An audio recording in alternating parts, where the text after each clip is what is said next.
శ్రీ గురుభ్యో నమః, శ్రీ మాత్రే నమః. Welcome to VMK astro numerology channel. జనవరి 2025 తులారాశి మాస ఫలాలు ఏ విధంగా ఉండబోతున్నాయో చూద్దామండి. తులారాశికి అధిపతి శుక్రుడు.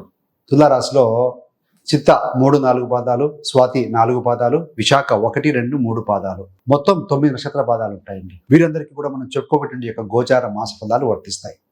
గోచారం అంటే గ్రహచారం కనుక ఆ గ్రహాల యొక్క స్థితి, యుతి, దృష్టి, కలయిక వలన ఫలితాలు జరుగుతూ ఉంటాయి. కావున తులారాశి వారికి ఒకసారి వారి గోచార గ్రహస్థితి ఏ విధంగా ఉందో పరిశీలించిన తర్వాత ఫలితాల్లోకి వెళ్దాం.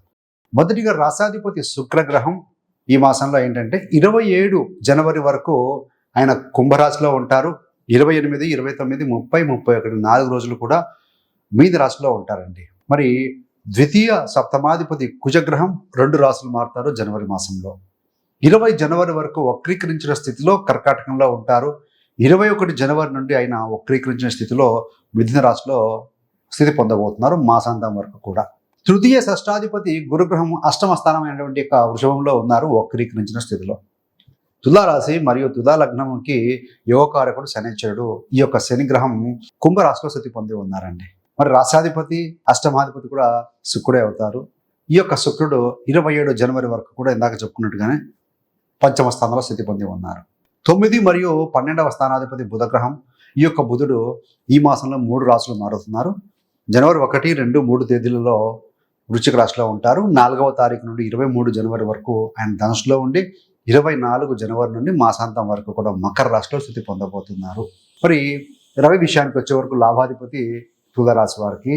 సో ఈ యొక్క రవి గ్రహము ధనుసు రాశిలో 13 జనవరి వరకు ఉంటారు. 14 జనవరి నుండి మకర రాశిలో స్థితి పొందబోతున్నారు. రాహు వచ్చి మనకి 6వ స్థానమైనటువంటి యొక్క మీనంలో ఉంటారు. కేతు ఏ స్థానం అయినటువంటి కన్యా రాశిలో స్థితి పొంది ఉన్నారు. సో ఇది గ్రహస్థితి మొత్తంగా. మరి ఫలితాల్లోకి వెళ్దామండి. మొదటిగా విద్యార్థులకు ఏ విధంగా ఉంటుంది? డిగ్రీ స్థాయి విద్య అయితేనేమి, పీజీ స్థాయి విద్య అయితేనేమి ఎక్సలెంట్గా ఉంటుందండి. ఎందుకు అంటే 4వ స్థానాధిపతి శనిశ్చరుడు రాశాధిపతి శుక్రుడితో కలిసి 5లో ఉంటారు. సో పీజీ లాంటి విద్య ఎక్సలెంట్గా ఉంటుంది. వారు అనుకున్న ఫలితాలు పొందుతారు, నో డౌట్. వాళ్ళ ఆలోచన విధానం కూడా క్లియర్గా ఉండగలుగుతుంది. ఇక్కడ మనకు చతుర్థంలో కూడా బుధుడు 24 నుండి వస్తారు. చతుర్థం మీద కాకపోతే కుజుడి యొక్క దృష్టి ఉంది కాబట్టి కొంచెం ఫోకస్ చేస్తే సరిపోతుంది. డిగ్రీ స్థాయి విద్యార్థులు, కాంపిటేటివ్ ఎగ్జామ్స్ రాసే విద్యార్థులకు కూడా ఫలితం పాజిటివ్గానే ఉంటుంది, ఎలాంటి వరి లేదు. సో కాబట్టి మీరు ప్లాన్ డివైడ్ చేసుకోండి, సబ్జెక్ట్స్ సిలబస్ డివైడ్ చేసుకొని ప్లాన్ చేసుకుంటే డెఫినెట్గా రాణించగలుగుతారు. సో విద్యార్థులకు ఈ మాసంలో బాగుందని చెప్పాలండి. మరి ప్రేమలో ఏ విధంగా ఉంటుంది? రాష్ట్రాధిపతి శుక్రుడు, పంచమాధిపతి శని. సో శని శుక్రుల యొక్క స్థితి పంచమ స్థానంలో ఉంది కాబట్టి భవిష్యత్తు గురించి ప్రణాళికలు వేసుకోవటం, ప్రేమ జీవితాన్ని వివాహ జీవితంగా మర్చుకునే ప్రయత్నాలు చూస్తారు. ప్రేమికులకు ఈ మాసంలో అండర్స్టాండింగ్తో అయితే ఉంటారండి. కాకపోతే కుజుడి యొక్క దృష్టి అష్టమ దృష్టితో చూస్తూ ఉంటారు కాబట్టి కొంత వివాహాన్ని మలుచుకునే విషయంలో కొంత ఒత్తిడికి లోనయ్యే అవకాశం ఉంది కుటుంబ పరంగా. అదర్వైజ్ ప్రేమికుల మధ్య బాగానే ఉంటుంది, ఇలాంటి ఇబ్బంది లేదు. మరి వృత్తి, దశమ స్థానం వృత్తిని ఇండికేట్ చేస్తుంది. 2, 6, 10 అంటే వృత్తి స్థానాలు, భావాలు అండి. ద్వితీయాధిపతి అయినటువంటి కుజుడు 10లో ఉన్నాడు 20 దాకా, తర్వాత 9కి వెళ్తాడు. 6వ స్థానాధిపతి గురుగ్రహం అష్టమ స్థానంలో ఉన్నారు. 10వ స్థానాధిపతి చంద్రుడు కాబట్టి వేగంగా కదిలే గ్రహం కాబట్టి పరిగణలో తీసుకోవట్లేదు. ఇక్కడ భూతంగా ఏంటంటే వృత్తిలో బాగానే ఉంటుందండి, నో డౌట్. ఇక్కడ ముఖ్యంగా ఏంటంటే 9వ అధిపతి బుధుడి యొక్క దృష్టి కూడా మనకు దశమ మీద పడుతూ ఉంటుంది. సో కాబట్టి ఏంటంటే ఈ మాసంలో కొంతమందికి పాజిటివ్ చేంజెస్ ఉంటాయండి. అంటే ఏంటంటే వృత్తిలో మార్పు, లేదంటే క్విట్ అయిపోయి వేరే కంపెనీకి వెళ్ళటం, ఇలాంటి కొన్ని సూచనలు అయితే బలంగా కనబడుతూ ఉన్నాయి. ఏది ఏమైనా కూడా ముఖ్యంగా టీచర్స్ కానీ, టెక్నాలజీ పరంగా కానీ, స్త్రీలకు కానీ ఇలాంటి వారందరికీ కూడా బాగుంటుందండి. అంటే డిఫరెంట్ రంగాలు ఏదైనా రంగం కావచ్చు, మొత్తం మీద కొంచెం అనుకూలత అయితే కనపడుతూ ఉంది, బాగుంది. సో కాబట్టి ఉద్యోగపరంగా పెద్ద వరి లేదు. కాకపోతే ఒకటే కుజుడు వక్రీకరించిన స్థితిలో ఉండి రాహుతో చూడబడుతున్నారు కాబట్టి టెక్నికల్ ఫీల్డ్స్లో ఎవరైతే ఉన్నారో, మ్యానుఫ్యాక్చరింగ్ స్థితిలో ఎవరైతే ఉన్నారో, ఇండస్ట్రియల్ రంగంలో ఎవరైతే ఉన్నారో they have to work hard. వారి గోల్స్ అచీవ్ కావడానికి మాత్రం కాస్త కష్టించి పనిచేయాలి. కొంతమంది వృత్తిపరంగా కొన్ని ప్రయాణాలు ఉంటాయి. ఆ ప్రయాణాలు వృధాగా అనిపించవచ్చు, కానీ ప్రయాణాలు మొత్తం నెలాఖరున 3వ వారం నుండి మనకు కనపడుతూ ఉన్నాయి. సో వృత్తికి సంబంధించి వ్యాపారం, 7వ స్థానం వ్యాపారం. బుధుడు వ్యాపార కారకుడు. 7వ స్థానాధిపతి అయినటువంటి యొక్క కుజుడు 10వ స్థానంలో ఉన్నారు కాబట్టి వక్రీకరించి ఉన్నారు, తెలిసిన విషయమే కుజుడు. సో కాబట్టి ఏంటంటే వ్యాపార పరంగా మళ్ళీ పుంజుకుంటారు. 21 జనవరి నుండి మాసాంతం వరకు కూడా పుంజుకుంటారు. మీరు కొంత డెవలప్మెంట్ కోసం చేసే ప్రయత్నాలు వెంటనే ఫలితం ఇవ్వకపోవచ్చు. అడ్వర్టైజ్మెంట్ కావచ్చు, మార్కెటింగ్ కావచ్చు, ఏదైనా సరే 20 వరకు కొంచెం కష్టించి పనిచేస్తారు. సో మీకు బాగానే ఉంటుందండి. మొత్తం మీద ఏంటంటే లాభస్థానానికి ఈ యొక్క రాశాధిపతి శుక్రుడు శని స్థితి వస్తుంది కాబట్టి సో అల్టిమేట్గా ఒక హార్డ్ వర్క్ తర్వాత ఫలితము చూస్తారు వ్యాపార రంగంలో కూడా అని చెప్పవచ్చు. మరి ధన సంబంధం, చతుర్థం కుటుంబ సంతోషం, వాహనము, ప్రాపర్టీ, మదర్ ఇవన్నీ సూచిస్తాయి కదా. చతుర్థాధిపతి శనిశ్చరుడు పంచమంలో ఉన్నారు. చతుర్థంలో కూడా 24 నుండి 9వ అధిపతి అయినటువంటి యొక్క బుధగ్రహం వస్తున్నారు కాబట్టి ఈ మాసంలో ప్రాపర్టీ పరంగా కూడా లాభం ఉంటుంది. అనుకున్న విధంగా వారి యొక్క డ్రీమ్స్, గోల్స్ నెరవేర్చుకోగలుగుతారు. వస్తు వాహన సౌఖ్యం కలుగుతుంది. బంధుమిత్రుల సమాగమనం, కుటుంబ సభ్యుల యొక్క కలయిక, ఇవన్నీ కూడా విందులు వినోదాలు కూడా ఏర్పాటు చేసుకునే అవకాశం ఉంది ఈ యొక్క తులారాశి వారు ఈ యొక్క జనవరి మాసంలో. మీ విలువ కూడా పెరుగుతుందండి. కాకపోతే కుజుడి యొక్క స్థితి ఉద్యోగ ప్రాంతంలో వక్రీకరించి ఉన్నారు కాబట్టి మీరు ఏదైనా ఉద్యోగ ప్రాంతంలో ఉన్నారు, ఏదైనా ఫారిన్లో విదేశాల్లో ఉండి ఉద్యోగాలు చేస్తున్నారు, 10వ స్థానంలో బహుదూరం కదా. సో అలాంటి వారు ఏంటంటే కొంత మాట తీరు, కమ్యూనికేషన్లో కొంచెం ఎఫెక్టివ్గా ఏది చెప్పదలుచుకుంటే ఆ విషయం మాత్రమే చెప్పండి, ప్రొలాంగ్ చేయాల్సిన అవసరం లేదు. సో తూచి మాట్లాడగలిగితే చాలు, suddenly it is going to be good అండి. అదేవిధంగా తల్లిదండ్రుల యొక్క సహకారం, కొంతమంది ఎదుగే స్టేజ్లో ఉంటారండి. వారికి ఏంటంటే తల్లిదండ్రుల యొక్క ప్రోత్సాహం, పూర్వీకులు, పెద్దవారు, ఎల్డర్ పీపుల్ అందరూ కూడా సహకరిస్తారు.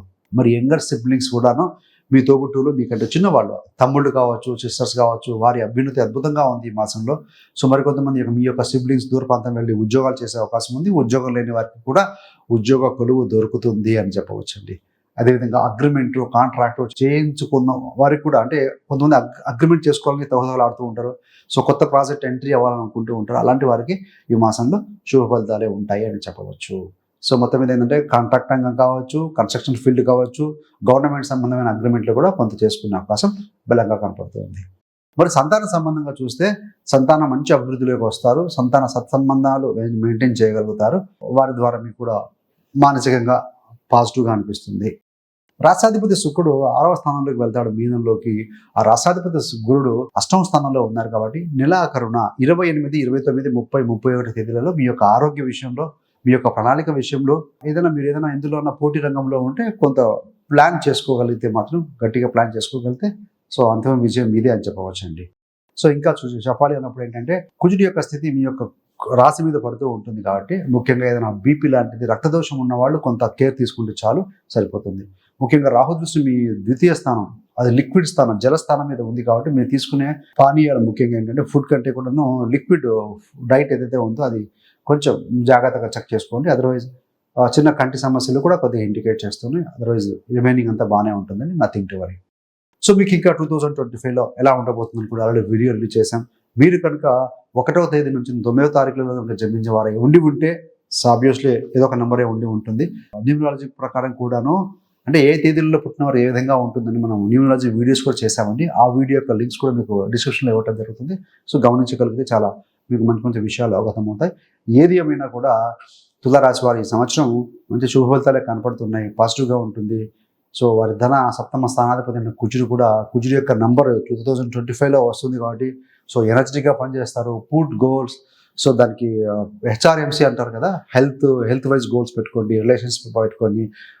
సో మీ యొక్క మనీ పరంగా కావచ్చు, స్పిరిచువల్గా పరంగా కావచ్చు, కెరీర్ పరంగా గోల్స్ రాసుకోండి. 5 విషయాలు కూడా 5 పాయింట్లు రాసుకొని ఏ మంత్కు అచీవ్ కావాలి, ఎంత శాలరీ పొందాలి, ఎలాంటి కంపెనీలో ఉద్యోగం చేయాలి, సో స్పిరిచువల్గా ఎలాంటి గోల్ మీరు అయితే సాధన ఏ విధంగా చేయాలి, ఫిజికల్ ఫిట్నెస్ పరంగా మీరు ఏంటి గోల్ పెట్టుకుంటారు, జిమ్కి వెళ్తారా, వాకింగ్ వెళ్తారా, ట్రెడ్మిల్ చేస్తారా, ఏదైనా సరే ఒక కన్సిస్టెన్సీ కోసం ఒక స్టిక్ ఆన్ అయ్యి ఉండి దానికి గోల్స్ పెట్టుకుంటే 25 కొత్త సంవత్సరం వస్తుంది కాబట్టి సో డెఫినెట్గా కొత్త సంవత్సరం ఎలాగైతే ఎంతూజియాస్గా మనం మొదలు పెడతామో సంవత్సరం అంతా అలానే ఉంటుంది కాబట్టి so go ahead with positive attitude అండి. So thanks for watching. ఇలాంటి మరిన్ని మంచి మంచి వీడియోల కోసం VMK astro numerology channel subscribe చేసుకోగలరు. పక్కన ఉన్న బెల్ సింబల్ మీద క్లిక్ చేస్తే మేము చేసే ప్రతి వీడియో కూడా నోటిఫికేషన్ ద్వారా మీ దాకా అందుతుంది. సర్వేజన సుఖినో భవంతు. స్వస్తి.